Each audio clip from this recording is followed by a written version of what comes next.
say no. We had the Dutch say no. And then we had the Irish say no. You just don't get it, do you? No means no.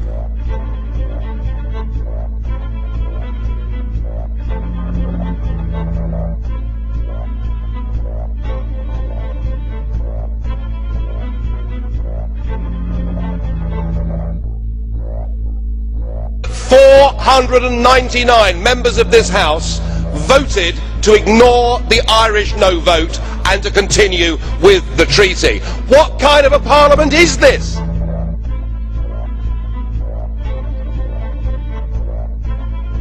The voters of Europe can see the real face of this project. You are bullying, you are threatening, you are anti-democratic, you're a complete shower.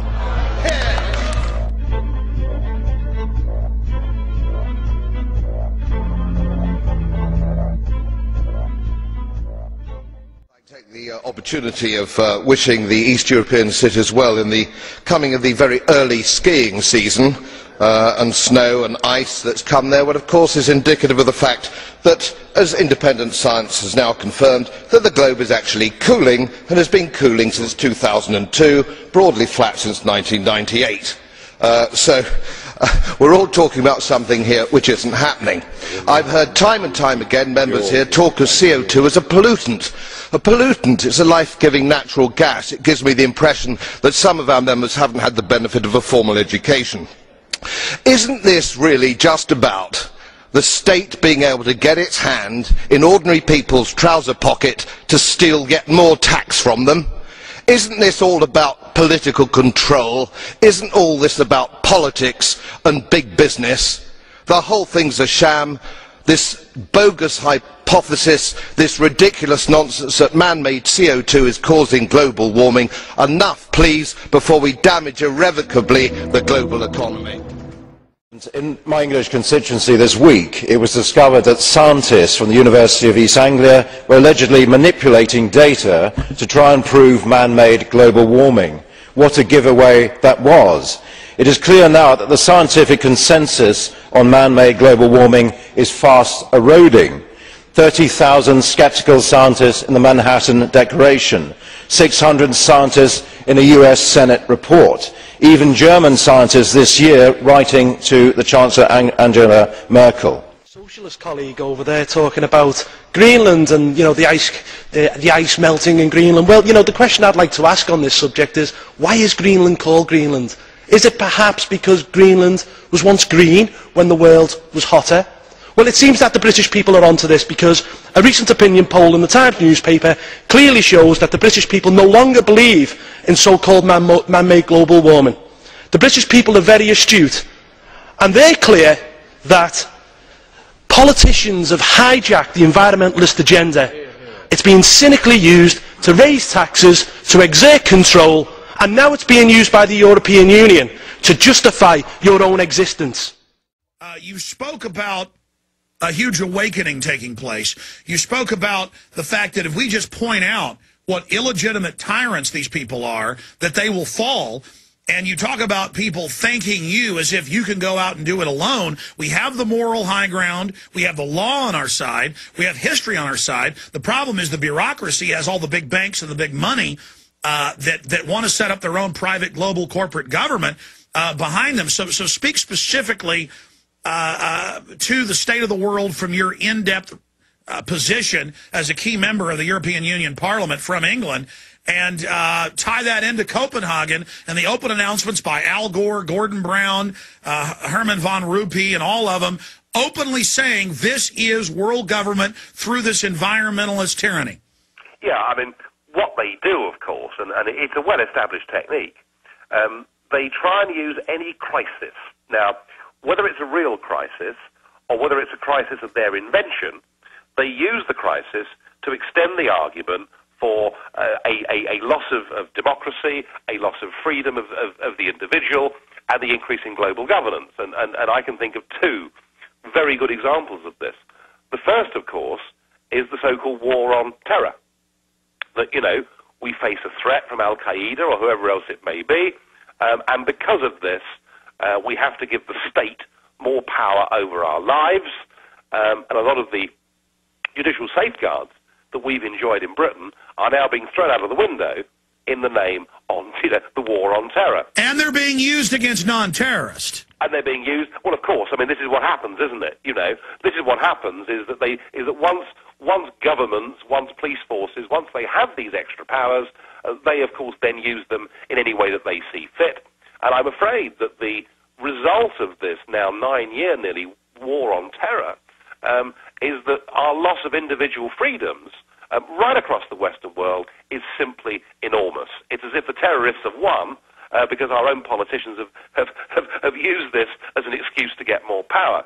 Similarly, the same phenomenon is happening with global warming. And I mean, Al Gore, I mean, you know, God help us. I mean, here's a man who lost the presidential election, who has now gone on to make many millions himself. And this shouldn't be forgotten, you know.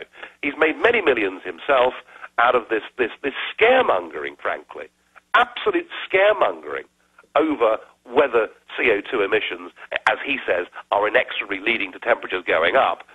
Now, of course, the fact that we know that temperatures have not gone up, they've actually now gone down since 1998 or 2002, depending where you set the bar, is irrelevant. But so now they've changed it to weather changes, climate, any change is unnatural.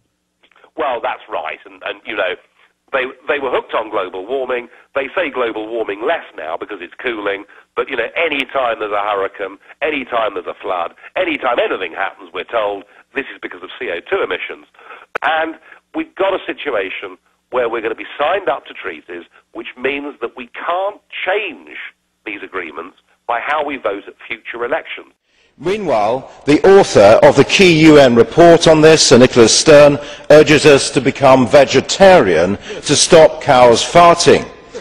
Maybe it is not just certain cows that have gone mad. We have as well climate change deniers, so deny that this is the case, and of course they will raise their voice and deny that anything with meat production will have to do with climate change or climate protection. Look, this is happy hour on the funny farm, isn't it? I mean, the fact of the matter is you've got global warming written there in front of you. You know, why was the globe actually warmer 1,000 years ago during the medieval warm period in comparison to what it is now? Why was it warmer 2,000 years ago during the Roman warm period when we were producing wine as far north as Scotland? I mean, come on, the globe hasn't warmed for the past 10 years. It's a scientific fact, you know, and just to take one thing up with you, Mr. Chairman, at the start, you said that people who are climate change sceptics are deniers. Now, I'm sorry, being German and all, I'm sure you know the connotations that the term denier has, and I think you should call us sceptics, actually, because we are. And as a bit of a protest, we in the UK Independence Party are holding a barbecue out on Plas Lux. You're all invited. It's called All You Need Is Meat, and we'll be celebrating meat at 12 o'clock today.